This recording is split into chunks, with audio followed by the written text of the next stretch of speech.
Welcome to a new edition of the Neon Jazz interview series with jazz trombonist and composer Michael Desson. He just released a new 2018 CD called Somewhere in the Upstream with his trio, and he is very happy about how things have turned out. He studied at the Eastman School of Music, the University of Massachusetts at Amherst, and the University of California at San Diego, and got plenty of sage advice from the likes of Yusef Lateef, George Lewis, and Anthony Davis. He creates music for improvisers and explores the artistic potentials of technologies including live electronics, telematics, and network scores. He's an interesting cat, so please get to know him and dig this interview, my friends. So, Michael, thank you for taking a minute out to speak with Neon Jazz, man. I appreciate it. Of course. Thank you for supporting the music. Absolutely, man. My pleasure. Let's go ahead and talk about your latest 2018 CD, Somewhere in the Upstream. Talk to me about this project. Well, this came about because I was working on some music for my trio several years ago, and I had the idea of doing an extended piece dedicated to Yusef Lateef when he passed away in 2013. I wanted to really create a sort of a longer form piece. It's sort of a concert length, piece. And got some nice support to do this and went ahead and did it, premiered it, and then finally recorded it. And so it took a few years to get it all done because it's a little bit of a technologically complicated project that uses this system I've been working on gradually for quite a few years, but is still evolving of where the score is on the computer and it's sent out to, the other performers to read on a screen, but it's also not just like a fixed score, but it's more like a database of score materials with a software program that shifts the way that it displays them from one performance to the next. And so it's always a little bit unpredictable. We know the materials. They're not being invented by the computer on the spot. So we've practiced this stuff, but it's very improvisatory. So things will come up and we'll improvise with them. And then something else will come up and we'll improvise with that. And the computer sort of flows through these possibilities with us improvising in response. So I call it a score stream. And yeah, that's the basic idea of how the piece works, but in a way it just grows out of a similar kind of music that I've been doing for many years with my trio. And as I mentioned in the liner notes, it only occurred to me as I was finishing up the piece how much this music had to do with, the influence that Yusef Lateef had on me when I studied with him. He really was someone who was constantly exploring new forms of technology and new ideas about composition. And I wasn't trying to imitate the sound of his music in this piece, but as it sort of came together, I realized that a lot of the ways that I'm working and the kind of, sound world that I'm exploring, but also the ways I'm thinking about music really came out of studies with him. So it was ultimately dedicated to him and just came out on Clean Feed back in January, I guess. So talk to me about growing up in North Carolina. How did you get so involved in jazz? Well, when I grew up, I wasn't quite as involved with jazz. I was definitely exposed to it there, but I got just really into playing the trombone, and I went through. I got to North Carolina starting first grade and stayed there all the way through the end of high school, and I really got the bug to play trombone more seriously in my teenage years there. And I had more exposure actually to classical kind of training and performance than I did to jazz because there wasn't a whole lot of jazz that I personally could get involved with. I didn't have access to so much of that, a little bit through high school and things. But I did meet some amazing people like Paul Jeffries, who was teaching at Duke and had played with Monk and things like that. And I heard some great jazz concerts and stuff, but I didn't have like a real jazz teacher or mentor in high school.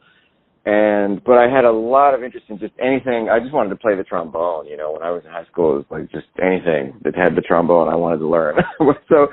So I played everything I could, orchestras, jazz bands in school, Broadway shows, anything that I could get my hands on, I played. And I had some great teachers. But when I went out of high school, I went to the Eastman School of Music, and there, at the time, they didn't actually have an undergraduate jazz degree, but they had a graduate jazz program, and so they had all these classes that the undergrads could take as sort of electives. And so I did the classical performance degree, but I had a lot of friends who were really good at jazz, and they kind of turned me on to jazz, and I started taking the jazz courses. But I was really kind of new to it even then. So I learned a little, but even during those years there, it wasn't really my main kind of specialization, although I was starting to get really interested in jazz and improvisation, in music technology, non-Western music, contemporary music, and, all kinds of things. So by the time I got done there, I was really no longer sort of this classical trombone student, but I just was interested in a lot of different kinds of music and didn't really have a sense of how to put it all together. There were just all these different things that I kind of loved and thought were cool and wanted to play everything and learn about everything and composing and improvising and technology and all this stuff. But I didn't really have a solid path forward, and it wasn't until a few years later when I encountered Yusef Lateef that, he sort of was one of the first teachers that gave me a sense of how to put these different interests together in a practice and sort of, integrate different areas of music and composition, improvisation, technology, non-Western music, jazz, all these things. So that, that led me to all these sort of areas that I'm still involved with on the kind of fringes of different contemporary music scenes, including jazz. And jazz is probably by far the biggest influence on me. But, I'm also interested in all kinds of contemporary and non-Western musics and things. So, and I think that's been true for, jazz artists since the beginning, that they've always been very outward looking, but, kind of very curious and diverse. But I'm not one of those people who's sort of known in the more straight ahead jazz scenes. I'm usually categorized as being on the kind of fringe area. So it's hard, I don't worry about it. I just try and get the music out there. I'm not really, people can call it whatever they want, really. But jazz, the history of jazz and the ways that jazz musicians have been so open to different influences and integrating them while still maintaining kind of a core sense of their tradition. That's always been really fascinating to me, and one of the powerful things I think about American music. So with Yusef Lateef, were you kind of in a different jazz echelon before you got involved with him? Were you pushing the envelope and getting involved with different blends of jazz? Was it his influence, or were you always doing that? I think I was, even when I first encountered him, I was very interested in really the full range of jazz traditions. I had a curiosity about the newer things. I mean, by the time I encountered him, it was the early 90s, and, a lot of the debates about, in the jazz world about directions and, the sort of conflicts between people doing free jazz and things like that, or free improvisation, or more avant-garde jazz, and then the more traditionalist people. I didn't really fall on any side of those. I just wanted to study everything. I was just as interested in, like, Art Tatum or Tricky Sam Nanton as I was in, Anthony Braxton or, whoever. I mean, it was just like, I saw it all as like a whole lot of rich music from this broad legacy, and I think that's really the way that he saw it, and people in his generation. I mean, he was good friends with John Coltrane, and I think that, for a lot of people in his generation, that was a natural way to look at things, even though there were pretty important and impactful conflicts and debates in the jazz world during the 60s, 70s, and beyond, certainly the 80s with Wynton and Jazz at Lincoln Center. There were all these, a lot of people who took sides, but he was not one of these people who did that. He thought about, I remember he had a picture of Barry Harris on his wall in his office, and I remember thinking, wow, Yusef is this person who does all these wild things. He's really, by the time I met him, he was in his 70s, and he was already doing all kinds of really experimental sounding music that didn't sound, like straight up traditional jazz at all. But here was Barry Harris on his wall, and he talked about him as a good friend, and he, had all this admiration for him. And Barry Harris had this sort of reputation for being this kind of, he ran like this bebop boot camp in New York where people really had to learn that language in great depth. And for Yusef, this was not any kind of a a conflict or a contradiction. He just thought, well, that's Barry, that's his language. He uses that, I use mine. We're all exploring what it means to be a creative artist based on, studying the traditions, but then finding your own individual way. And I think when I found Yusef, it was sort of a validation for me that, yeah, you can do that. You can study the traditional music and still be exploring new things and innovating, and it's all part of this larger picture that you're allowed to do that. You don't have to take sides, you don't have to align yourself with one camp or another. And he was someone who really kind of taught me that the important thing is to find your individual pathway through all these options of studying, what's come before, but also developing new ideas. And he didn't see that as a contradiction or a problem. That was just sort of the way it was for him. And that was wonderful. I think that's really, in other words, to get back to your question, I was already sort of sensing that was the way I looked at the world, but I couldn't quite articulate it very well. I didn't really, know where to place myself, but he just sort of gave me a way to be in that world. And so, certainly I don't have the kind of connection to really iconic jazz traditions that he did. I mean, he was, by the time I met him, he was already a jazz master kind of type person. And I'll never have that sort of insider status in the tradition, but he modeled a way for me to think about these things and a way to practice composition and performance that just sort of opened up these doors to integrating all the different interests that I had, and that was really powerful. Let me ask you this. Why do you love jazz? Wow, that's a great question. I think for me it has to do with this fantastic balance and integration between both being a part of something collective and collaborative, but also finding your own voice within that. I think that is really what it boils down to, that jazz traditions are so powerful because they have given people a way to kind of bridge that composer-performer distinction that is, in classical music field is so strong, right? Either you're the person who creates the music or you're the person that performs it. But in jazz, you're both. I mean, most renowned jazz artists are both composing and performing because the music is so improvisatory. And it's often in the context of bands and collaborative music making.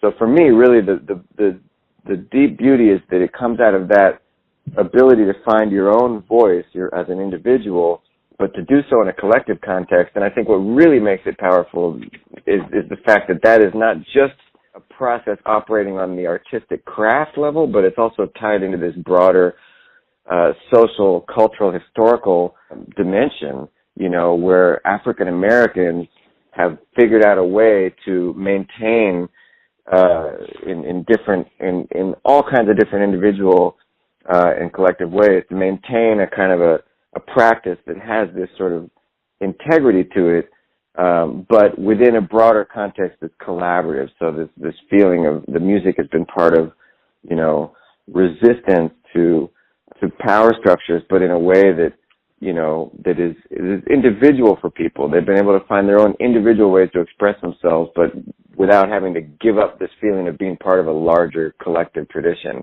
And I think that's a beautiful metaphor. If we could all find ways to sort of be our own individual selves and evolve and cultivate our own individual consciousness, but in relation to others, in a healthy, productive, collaborative way, in dialogue with others. I think that's what I aspire to. So for me, jazz, the process of jazz, the kind of values bound up in it as a musical form, have a lot to do with the values I have about life in general. So I think that's why it's so powerful.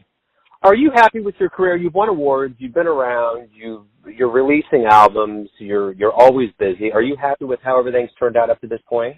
Wow, that's a great question. Well, when people ask me what I do for a living, I almost always say I'm a musician.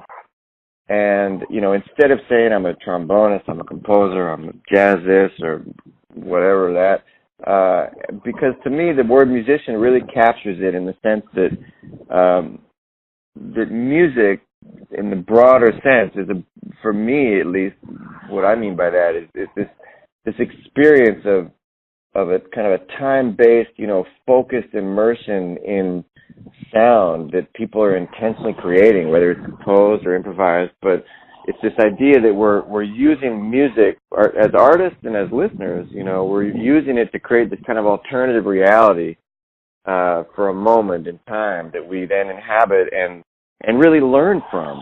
And I've spent my life really dedicated to this practice, both training myself as a performer, as a composer, collaborating with people, studying the history, learning about ideas, but it's all focused around this experience really at the core, which is about being immersed in that kind of sonic space of where it's an incredible thing to really think about, that these kind of vibrational energies through sound are circulating among people and really changing the way we experience reality, the way that we're experiencing consciousness. And so for me, that practice of using music to create this space of reflection, of exploration, is really a great contrast to the way that I normally operate in my life. As you can tell from my long answers, I'm a very verbal person. I can talk all day.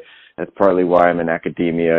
I lecture about music all the time, and I can always intellectualize something and analyze it and put it into words, but that's always incomplete in a sense, and there's this other way of communicating through sound that is just so powerful.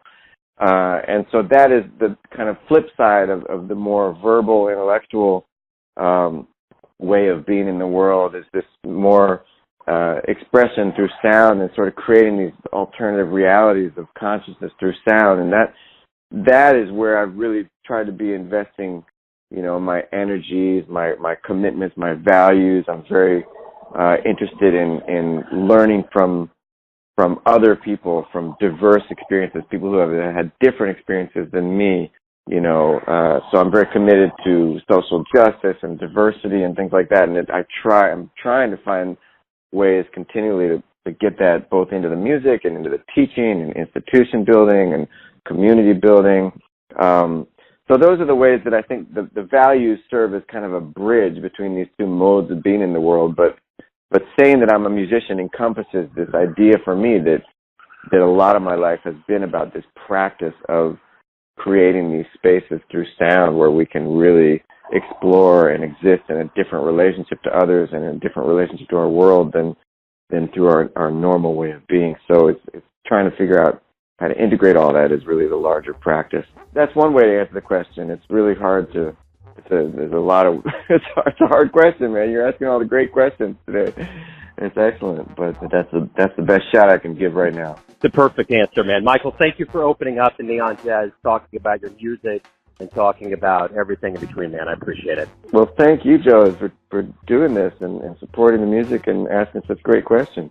Thanks for listening and tuning in to yet another Neon Jazz interview, where we give you a bit of insight into the finest players in San Diego, Boston, Kansas City, and spots all over the globe, giving fans all that jazz. And thanks to Michael for his time and his music. If you want to hear more interviews, go to Famous Interviews with Joe Domino on the iTunes Store. Visit neonjazz at youtube.com. And for everything Neon Jazz, go to the neonjazz.blogspot.com. Until next time, enjoy the jazz, my friends.